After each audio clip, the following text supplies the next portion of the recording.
I'm Tom Dixon, for those of you that don't know me. And what I wanted to do was, I've got a bunch of guys around that were flyers here. But what I want to do is commemorate something that's kind of a thread that's run through my life ever since I was 10 years old. Let me give a little bit of the backstory here, and then we'll get into some more details. When I was 10, I attended the first contest I ever saw, which was in Athens, Georgia. It was called the Indian Summer Model Meet. And I had been flying for a couple of years. This was 1958. Been flying for a couple of years, but I'd never seen anybody who really flew competitively. Saw all the fancy airplanes in magazines and so forth and so on, but I'd never seen anybody who really knew how to fly precision aerobatics. Well, when I got to the contest in Athens, one of the local club guys had carried me up there to spectate all day long. Saw two guys who really impressed me. One of them was Walt Pyron, and that's another whole story for maybe another video. But the other one was a guy named Bob Elliott, and I didn't know who Bob Elliott was at the time, but I knew that he was flying a little P-40 that looked just like the one that was in the Berkeley ads in the magazines, because it was the one that was in the Berkeley ads in the magazines.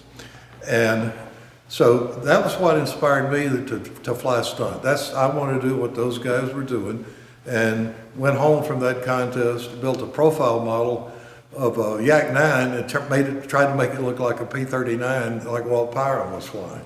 So at 11, I'm building Bob Elliott, Walt Pyron airplanes. I did not know, of course, at the time that Elliot had won the 1953 Nats with the Black Tiger P-40, and that Walt Pyron had won junior at the same Nats with a Black Tiger P-40. Roll the clock forward 50 years. This lady comes into my office, she's a new client, and we start all the stuff that we've got to do, but as we're finishing up, she sees a plaque from a model airplane contest sitting on the table in my office, and she said, "What's that?" I said, "Well, that's a plaque from a model airplane contest, but it's not radio control, it's control line." And she says, "Well, my dad used to do that." I said, "Right, control? Oh yeah, he used to do control line. This guy's name's Bob Elliott, if you ever heard of him." And of course, I had, and I have to tell her that story, about seeing him fly when he was a kid, when I was a kid.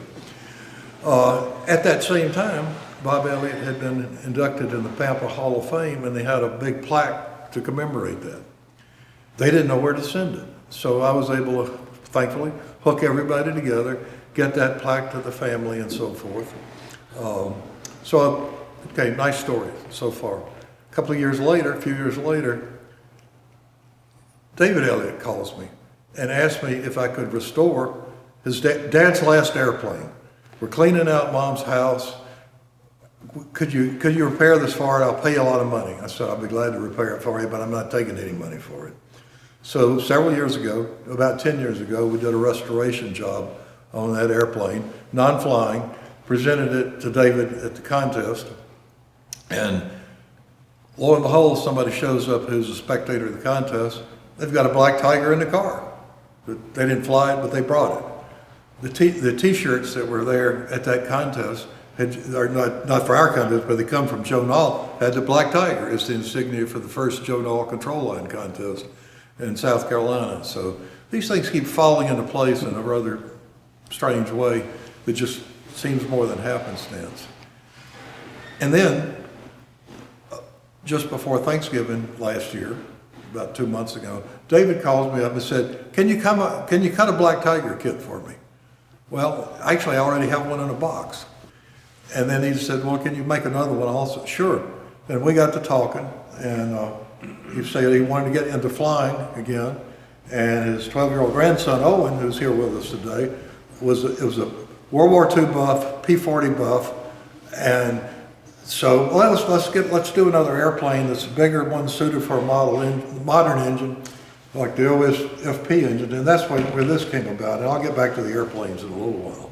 So this story has been part of my life through no action on my own part. These people keep coming into my life related to Bob Elliott, the Black Tiger, and so forth and so on. And it's a strange set of circumstances, but I thought, after something keeps falling in your lap over and over and over again, it probably means something. You ought to do something about it. So that's what we're doing here with this video, is trying to commemorate some of this today.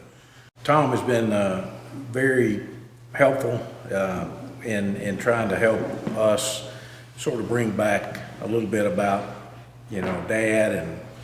And over the last couple of years, we've touched base 2 or 3 times, and he's always been right there to do this. And I tell you, that restoration he did on Dad's one of the original planes is still in my basement, in my man cave, hanging there. And we've got all kind of accolades around that in the basement, and so very proud of that. And that plane would have probably just gone to the garbage can had my sister not met him, and under all those circumstances we were able to kind of revitalize a little bit about Dad's memory. But what I'm trying to do now is have my grandson, he can tell so many facts about all the world wars and all the history facts, and he's become a real history buff on airplanes and jets and so forth. And he does have a P-40 shirt on. We went to an air show just a couple years ago and picked that shirt up down there. So we're gonna try to get Owen acclimated to holding a control, and not that I'm a professional stunt flyer, but I can take it out and I can do some things, not in order, but I can fly the plane, and it's quite fun. So we're going to try to get him up to speed, and Tom was kind enough to build his profile plane for us to do that, and also we'll be starting on the actual replica kit, the kit. So looking forward to that. I know that's going to take a little time, and I may have to get his input on finishing this thing up. Several years ago, Walt Pyron, who I mentioned earlier, republished Bob Elliott's Black Tiger in Flying Models magazine. The plans are available with Walt's reproduction article with a lot of pictures of Bob Elliott and then Walt's airplane. Win Paul, in his fantastic stunt history, selected the Black Tiger as the plane of the year for 1953 because it was the Nats winner. It was also the first airplane that Win Paul had David Glad, his artist, do a rendering of for the magazine. And I was talking to Win the other day. I asked him, is there a particular reason why you started with the Black Tiger? He said, well, I was working on the 1953 thing, and the best picture I had for David to copy was of the Black Tiger. And David had never painted an airplane in his life until he started taking a photograph of the Black Tiger and do the rendering of it. And this is a copy of the original with a different background. The cover of the original magazine, the original article was published in February 1953, Air Trails. Bob Elliott documents that he designed the Black Tiger in 1951 and flew it throughout 1952.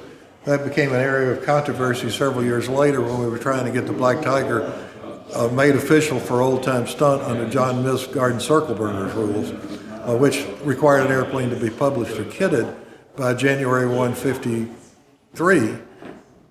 The Black Tiger supposedly missed the cutoff by 2 months because it came in a February 1953 issue of the magazine. But fortunately, Pampa has now made it okay for the Black Tiger to fly under Pampa rules in old-time stunt. Briefly, I want to talk about the 2 airplanes here. The first one we're going to look at is my reproduction of the original Black Tiger. Everything about it is per the original, except having a muffler on the Fox 35 that's in it. These are very small airplanes. They're barnstormer size airplanes. It's about 450 square inches, 45-inch wingspan, weighs, I think, 34 ounces or something like that.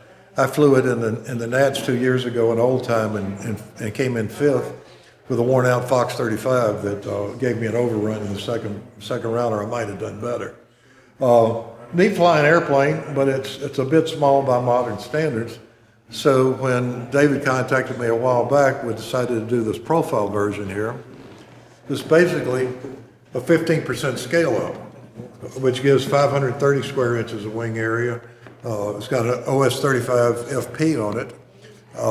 Weighs 41 ounces, has not been flown yet, has a foam wing in it. Have kits available if anybody wants them, including the decals, which come with the kit. I guess the last thing I want to talk about here, and what I would encourage other people who see this video to do, is do things to acknowledge their history, do things to acknowledge who inspired you, do things to let everybody know how you got here. Because we've all been connected through airplanes, but the people part of it has gotten kind of shortchanged.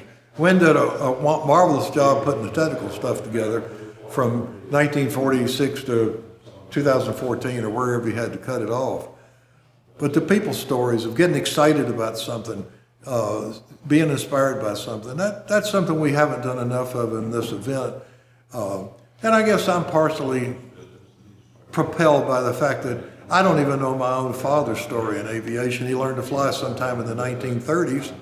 I grew up taking it for granted. I asked my mom when she was in the last few weeks of her life, where did he learn to fly? When did he learn to fly? Why did he learn to fly? And they had met with her when she went to take a flying lesson. There was a long pause after I asked, when did he learn to fly? And she said, I don't have the slightest idea. So that piece of that history is lost. And I guess I feel some compulsion to do something to kind of commemorate ideas like that. And when David approached about, cutting the kits for him and so forth, it's like, this is a story we need to tell, and maybe it'll help other people tell their stories a little bit. So that's what we wanted to do here today. I know Sparky appreciated it. If you like, subscribe, all that stuff that he always talks about. If you want to get in touch with me, you can reach me. My contact information is in the Brodak catalog, and it's in the vendor section of Stunt Hanger. Hope you guys enjoyed it. Any questions, please contact me.